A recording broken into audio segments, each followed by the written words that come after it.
మనం చదివిన ఈ 14 కీర్తన ఒకసారి జ్ఞాపకం చేసుకుంటే దేవుని గురించిన అవగాహన, ఆ దేవుడు మనకి ఏ విధంగా ఉపయోగపడతారు, ఆ దేవునికి మనం ఎలా జీవించాలి అనేది ఈ కీర్తన చదివినప్పుడు మాత్రమే కాకుండా ప్రతిసారి కూడా మనం ఇలా ఆలోచన చేయాలి. ఆ దేవుని గురించిన ఆలోచన మనలోనికి వచ్చినప్పుడు ఆ దేవుడు మనకి ఏమై ఉన్నారు, ఆయన మనకు ఏ విధంగా ఉపయోగపడతారు అనే ఆలోచన చేసినప్పుడు నేను దేవునికి ఎలా జీవించాలి అనే ఒక అవగాహనలోనికి మనం వస్తామనేది ప్రతి ఒక్కరు కూడా ప్రాథమికంగా ఈ విషయాన్ని గుర్తుపెట్టుకోవాలి. అయితే ఈరోజు మనం ఈ విషయాలను చూసిన తర్వాత మనం కొన్ని విషయాలు నేర్చుకుంటాం. ఎలా అంటే, ఈ భూమి మీద జీవిస్తున్న మనమందరం కూడా ఒక ప్రధానమైన సమస్యను ఎదుర్కొంటూ ఉన్నాం. అయితే కొంతమంది ఇలా చెప్పొచ్చు, మా జీవితంలో చాలా సమస్యలు ఉన్నాయి అని చెప్పేవారు చాలామంది ఉన్నారు. కానీ ఆ సమస్యలను తట్టుకొని బ్రతికేవారు కొంతమంది ఉన్నారు. ఆ సమస్యలు తట్టుకోలేక చనిపోయేవారు కూడా చాలామంది ఉన్నారు. ఆ సమస్యలకు పరిష్కారం కోసం ఆయా ప్రాంతాలు వెళుతూ ఉన్నారు. కొంతమంది వ్యక్తులను సంప్రదిస్తూ ఉన్నారు. ఎంత సంప్రదించినా కూడా అవన్నీ కూడా తాత్కాలికమే అని మనం చాలామంది జీవితాలు చూసినప్పుడు మనకు అర్థమవుతుంది. అయితే మనం ఇలా జ్ఞాపకం చేసుకోవాలి, మనిషి ఈ భూమి మీద ఎదుర్కొంటున్న ప్రతి సమస్య తాత్కాలికమే. కానీ మనిషి ఒక సమస్యతో బాధపడుతూ ఉన్నాడు. ఆ సమస్యను గురించిన ఆలోచన చేస్తే మన జీవితంలో సమస్యలు వచ్చినా, శ్రమలు వచ్చినా, కష్టాలు వచ్చినా, నష్టాలు వచ్చినా తట్టుకొని దేవుని కోసం బ్రతకగలం. ఈ జీవితం తాత్కాలికమైనదని మనం గుర్తించగలం. ఆ సమస్య ఏంటంటే, దేవుని గురించిన అవగాహన మనలోనికి రావాలి. మనిషిగా ఈ లోకంలో జీవిస్తున్న మానవ జీవితం పట్ల ఒక అవగాహన ఉండాలి. దేవునికి మనకి దూరం చేసిన ఒక విషయం ఏదైతే ఉందో, పాపం విషయంలో మనం ఒక అవగాహన కలిగి ఉండాలి.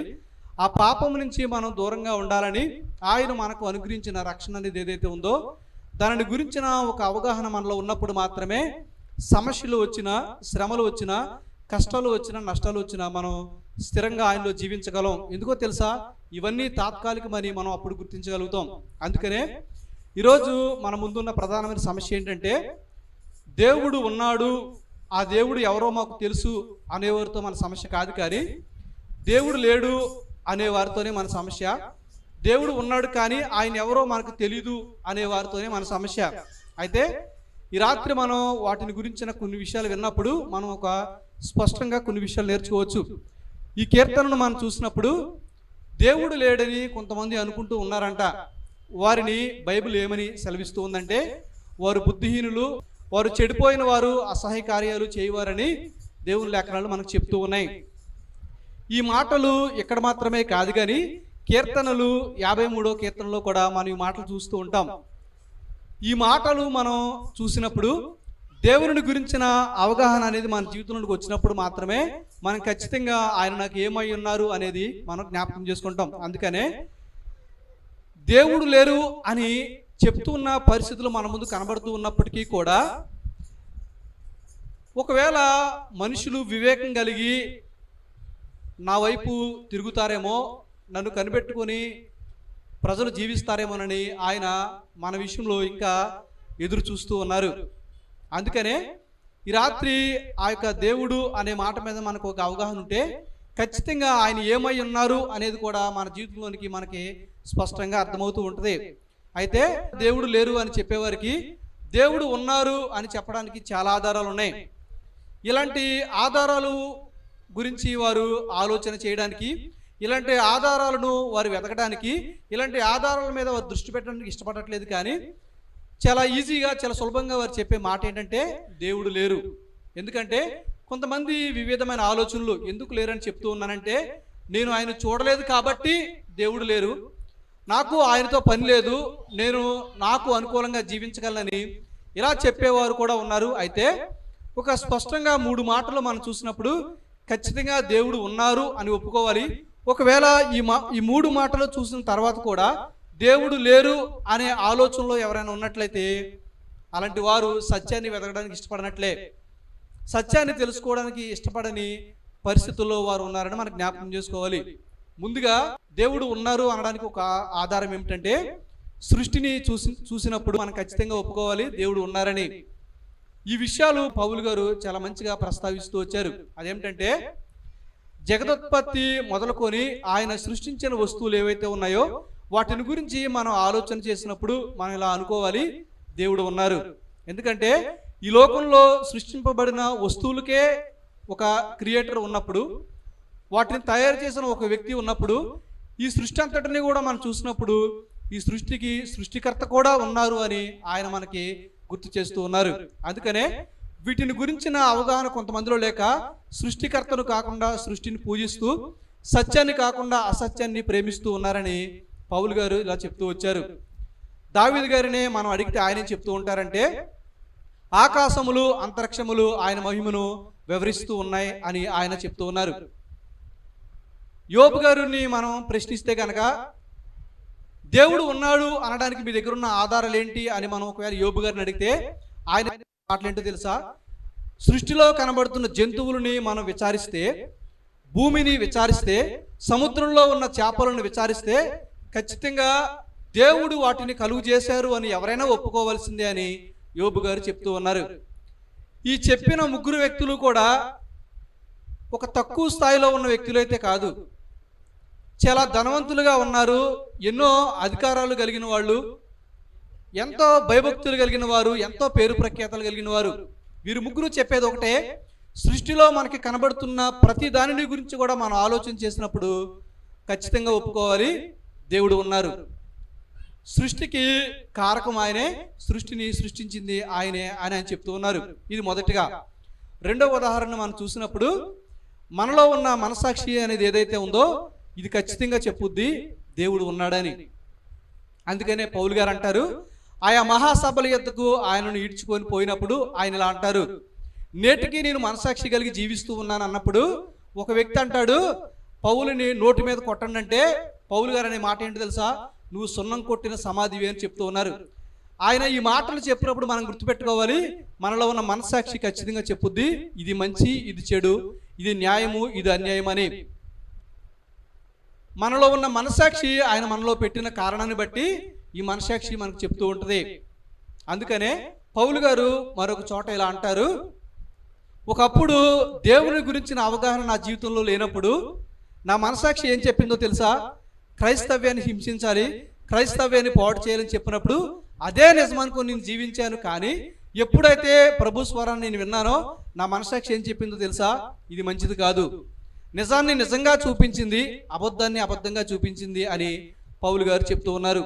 ఒకప్పుడు నా మనసాక్షి ఏం చెప్పిందంటే క్రైస్తవ్యాన్ని హింసించాలి, తోటి వ్యక్తిని చంపాలి, క్రైస్తవ్యానికి విరోధంగా జీవించాను, క్రీస్తుకు విరోధంగా బ్రతికాను.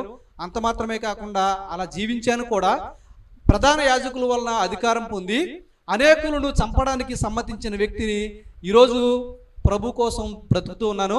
నా మనసాక్షి సాక్ష్యం ఇస్తూ ఉంది దేవుడు గొప్పవాడని. ప్రభు నమ్ముకున్న తర్వాత నా మనసాక్షి చెప్తుంది ఇది మంచి, ఇది చెడు అని ఆయన చెప్తూ ఉన్నారు. అదే పౌలు గారు ఏమని చెప్తూ ఉంటారంటే, తిమోతి నీకు మాట చెప్తూ ఉన్నాను, నీవు మంచి మనసాక్షి కలిగి జీవించాలి. ఒకవేళ నీ జీవితంలో మంచి మనసాక్షి అనేది లేకపోతే చెడిపోయే ప్రమాదం ఉంది. ఇలా చెడిపోయిన వారు కూడా మన ముందు చాలా మంది ఉన్నారని తిమోతి గారికి ఒక మంచి ఆలోచన కలిగి పౌలు గారు చెప్తూ ఉన్నారు. అక్కడతో ఆగిపోకుండా వాత వేయబడిన మనసాక్షి గల వారు కూడా ఉన్నారు తిమోతి, అలాంటి వారు అబద్ధాన్ని బోధిస్తారు, అబద్ధాన్ని ప్రేమిస్తారు అని ఆ మాటలు కూడా చెప్పారు. ఆయన అక్కడతో ఆగిపోకుండా నేనైతే నిర్మలమైన మనసాక్షి కలిగి ఉన్నాను, దేవునికి కృతజ్ఞత కలిగి ఉన్నాను తిమోతి అని పౌలు గారు ఆయన అంతరంగంలో ఉన్న మాటలను ఇలా చెప్పుకుంటూ వచ్చారు. దీనికి పేతురు గారు ఏమని చెప్తూ ఉంటారంటే, నిర్మలమైన మనసాక్షి కలిగి నిరీక్షణ అనేది ఏదైతే మన జీవితంలో ఉందో, ప్రభు వల్ల మనం పొందుకున్న నిరీక్షణ ఏదైతే ఉందో, ఈ నిరీక్షణ గురించి ఎవరైనా మిమ్మల్ని అడిగితే ధైర్యంగా సమాధానం చెప్పాలి, భయపడకుండా సమాధానం చెప్పాలి. కాబట్టి మీ మనసాక్షి విషయంలో మీరు చాలా జాగ్రత్తగా ఉండండి. ఇది ఒకవేళ వాత వేయబడిన మనసాక్షి అయిపోద్దేమో, ఈ విషయంలో మీరు మంచిగా బ్రతకండి అని పౌలు గారు చెప్తూ ఉన్నారు. ఈ మనసాక్షి నాకు చెప్పింది దేవుడు ఎవరో అని అదే పౌలు గారు చెప్తూ ఉన్నారు. అంతకుముందు కూడా నా జీవితంలో మనసాక్షి ఉంది, కానీ అది నేను చెప్పినట్లుగా ఉండేది. కానీ ప్రభువును నమ్ముకున్న తర్వాత నా మనసాక్షి ఏమని చెప్తూ ఉందంటే ఇది మంచిది కాదు, ఇది మంచి అని చెప్తూ ఉందని ఇలా చెప్తూ వచ్చారు. ఇది రెండవది.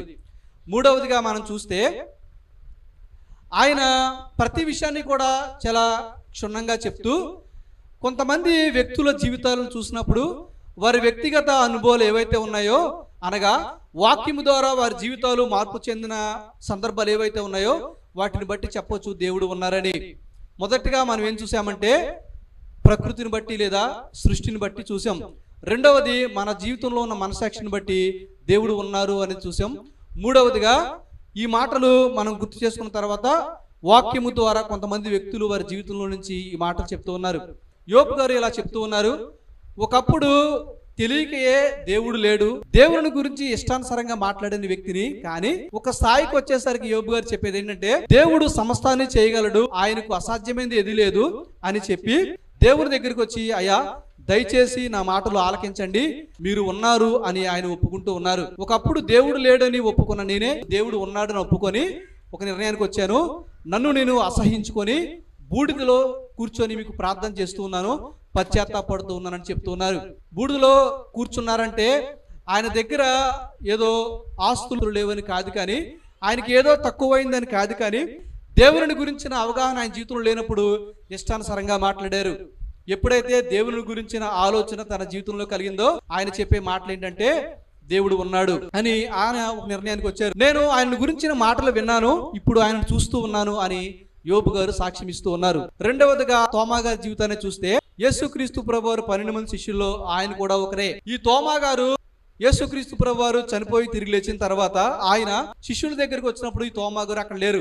మిగిలిన శిష్యులు యేసుక్రీస్తు ప్రభువారిని చూసామని చెప్తే ఆయన చేతిలో చేయి పెట్టి ఆ మేకుల గుర్తులో నా వేలు పెడితే గాని నేను ఆయన్ని నమ్మను అని చెప్పిన సందర్భంలో 8 రోజుల తర్వాత యేసుక్రీస్తు ప్రభువారు మరలా శిష్యులు కూడుకున్న ప్రాంతానికి వచ్చిన తర్వాత తోమా నీవు అవిశ్వాసిగా ఉండదు, విశ్వాసిగా ఉండు అని చెప్పి, నీవైతే నన్ను చూసి నమ్మావు, చూడక నమ్మిన వారు ధన్యులని చెప్తే, ఏ తోమా గారైతే యేసుక్రీస్తు ప్రభువారిని చూడలేదు కాబట్టి నేను నమ్మలేదని చెప్పాడో అదే తోమా గారు యేసుక్రీస్తు ప్రభువారిని చూసి ఆయన గురించిన మాటలు విని భారతదేశానికి సువార్తను తీసుకొచ్చారు. ఇంతకంటే గొప్ప ఆధారాలు కొంతమంది వ్యక్తుల జీవిత అనుభవాలను మనం చూస్తూ ఉన్నప్పుడు ఆయన వాక్యం మన జీవితాలను మార్చేదిగా, వాక్యమే దేవుడిగా ఎలా ఉన్నారు ఈ మాటలు బట్టి మనం చాలా స్పష్టంగా అర్థం చేసుకోవచ్చు.